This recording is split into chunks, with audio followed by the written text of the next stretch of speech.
आफादगिरि हिसाबै रायमना golden लांगुरि tourism ससाइटी या दिनै 1 बोसोर जाबाय। थांनाय 2021 सननि 26 जुनाव जोङो बे रायमना गोल्डेन लांगुरि टुरिज्म ससाइटीखौ बे रायमना ओनसोलनि गोबां मेलेमजिबि आरो माखासे दैदेनगिरिफोरखौ लानानै फरायसा आफादनि दैदेनगिरि आरो गोबां बेबायदि लकेलनि माखासे मेलेमजिबिफोरखौ लानानै रायमना नेशनेल पार्कनि रैखाथिखौ जोङो बोरै होगोन बे मोनसे थांखिखौ लानानै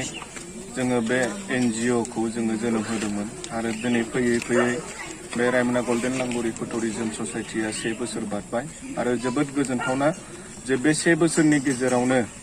जोंनि बे रायमना गोल्डेन लांगुरि टुरिज्म ससाइटीया गोबां माखासे खामानिखौ जोङो मावफुंनो हाबाय आरो बिनिनो बिदिन्थि हिसाबै थांनाय 5 तारिख जुनाव जोङो बिटिआरनि मानगोनां चिफ प्रमद बर' सारनि आखाइजों जोङो बड'लेण्ड ग्रीन एवार्ड जोङो बेखौबो मोननो हाबाय। दा जोंहा फोथायनाय दङ जे फैबाय थानाय समावबो जोङो रायमना गोल्डेन लांगुरि टुरिज्म ससाइटीया बे रायमना नेशनेल पार्कखौ रैखाथि होनांगौनि थाखाय जोङो गोबां खामानि मावलांगोन आरो बेजों लोगोसे बे ओनसोलनि गोबां माखासे लाइमोनफोरखौ लानानै जोङो बिथांमोनखौ बोरै जोङो फसंथान होलांनो हायो बिनि थाखायबो जोङो खामानि मावलांगोन आरो समाजनि जानानै जोङो खामानि मावलांगोन जोंहा बे मोनसे फोथायनाय दङ। बेजों लोगोसे जोङो नुदों जे बे बोसोरसेनि गेजेराव जोंनि बे रायमना नेशनेल पार्कआव गोबां दावबायारि बिथांमोना फैदों टुरिस्ट बिथांमोना फैदों आरो बिथांमोना जोबोद गोजोननाय मोनलांदों बे रायमना नेशनेल पार्कआव फैनानै बेरायफैनानै। दा बेखौ जोङो जोंनि BTC-नि बा जोंनि भारतनि मोनसे सम्पद हिसाबै जोङो बेखौ रैखाथि होलांनो थाखाय जोङो थिरांथा लादों आरो दिनै जोङो बोसोरसे जानायलाय जोङो बेखौ बयबो बे रेन्जनि रेन्जारजों लोगोसे गोबां जोंनि बे ओनसोलनि रायजो राजाखौ लानानै जोङो सेलेब्रेट खालामदों। थांनाय 2021 सननि 5 जुन खालि जोंनि रायमना नेशनेल पार्कआ डिक्लेयार खालामजादों। थिग बे मास खालिनो दिनै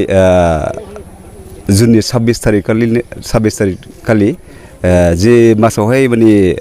रायमना नेशनेल पार्कआ डिक्लेयार खालामजादों बे मासनि उनावहायनो बे मास खालिनो 26 तारिख खालि रायमना गोल्डेन लांगुरि टुरिज्म ससाइटीया मोनसे गावसिनि लकेल इयुथ्सफ्रा ज' जानानैहाय मोनसे इक' टुरिज्म ससाइटी बानायदों। बे जाहैबाय रायमना गोल्डेन लांगुरि टुरिज्म ससाइटी। बिथांमोना बे दिनैहाय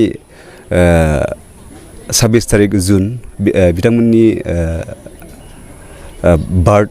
बार्थडे दिनैनि दिनावहाय बिथांमोननि बार्थडे बे थांनाय बोसोरसे सानावहाय बिथांमोना माने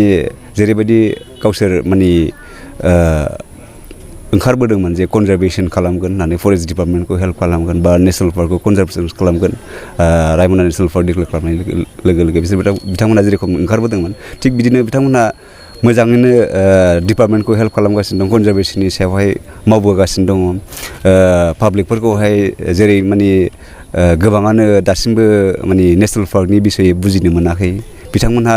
बे खोथाखौहाय एवारनेस खालामगासिनो दं। गामि गामि थांदों सोरखौबा लोगो मोन्दों पाब्लिकफोरखौ लोगो मोन्दों। बे एवारनेस खालामनायाव बिथांमोनहा मोजाङैनो खामानि मावगासिनो दङ आरो फैगौ समावहाय आरो बिथांमोनहा साबसिननिफ्राय साबसिन मावलांबावगोन आसा खालामो आङो। थांनाय बे बोसोरसे सानावहाय बिथांमोनहा जेरै माने एनिमेल्स रेस्किउ खालामनाय बा मिडिल पार्सन जानानैहाय कनभिन्स खालामनानै जेरेखम माने 57 पस्टार्सफोरखौ बिथांमोनहा सारेन्डार खालामनो हाबाय माने बेनि थाखायनो आङो बिथांमोनखौहाय बोसोरसेल' बैसोआवनो बिथांमोनहा बिराद खामानि मावबोदों बेनि थाखाय आं साबायखर बावो बिथांमोनखौ आरो फैगौ समावहाय साबसिननिफ्राय साबसिन हाबा मावनानैहाय कनजारभेसननि सायाव हाबा मावनानै डिपार्टमेन्टखौहाय हेल्प होनायावहाय बिथांमोनहा मोजाङै साबसिनै खामानि मावलांनो हाबावगोन नेशनेल लेभेल इन्टारनेशनेल लेभेलाव बिथांमोनहा फकास जागोन होननानै आं आसा खालामो।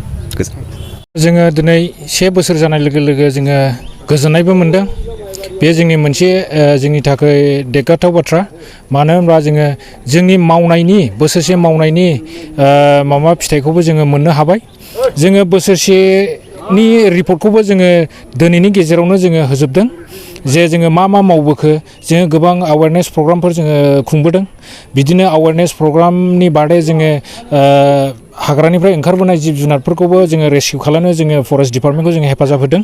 बेजों लोगोसे जोङो बायदि रोखोमनि